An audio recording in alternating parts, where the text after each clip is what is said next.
15 বছর পর কবরে মিলল অক্ষত মরদেহ। কাফনের কাপড়টুকুতেও লাগেনি সামান্য দাগ। চারপাশে চিকচিক করছিল আয়নার মতো বালু। ঘটনাটি রংপুর মহানগরীর নবদিগঞ্জ গোদা শিমলা এলাকার। গ্যাসের সঞ্চালন লাইনের জন্য কবর স্থানান্তরের সময় এই বিরল ঘটনা এলাকায় চাঞ্চল্যের সৃষ্টি করে।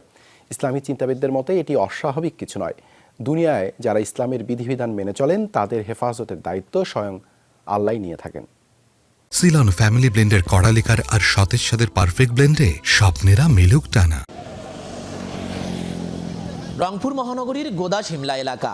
গ্যাসের সঞ্চালন লাইনের জন্য বৃহস্পতিবার কয়েকটি কবর স্থানান্তরের উদ্যোগ নেন স্বজনরা। দুদিনে 4টি কবর স্থানান্তর করা হয়। তবে অন্য আরেকটি কবর খুঁড়তেই ঘটে আশ্চর্যজনক ঘটনা।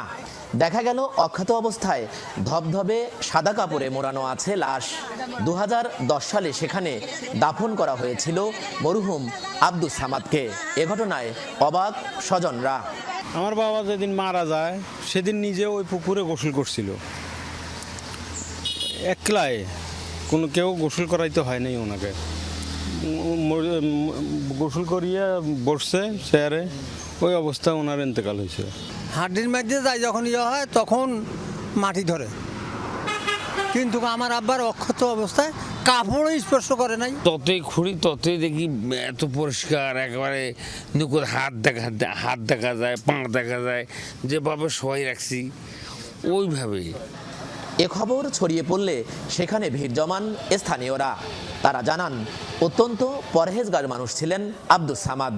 এলাকার সবথেকে জনহিতকর মানুষ হিসেবেও খ্যাতি ছিল তার। কবর থেকে উত্তোলনের পর মরদেহ পাশেই অন্যদের সাথে দাফন করা হয়।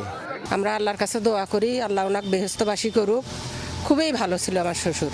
ওই হজের কাপড় দিয়ে আমি রাখছি, আলহামদুলিল্লাহ কাপড়ও কোনো ক্ষতি হয় নাই। আমার বাবার যেমনের লাশ ক্যাবলামুখী ওইভাবেই ছিল।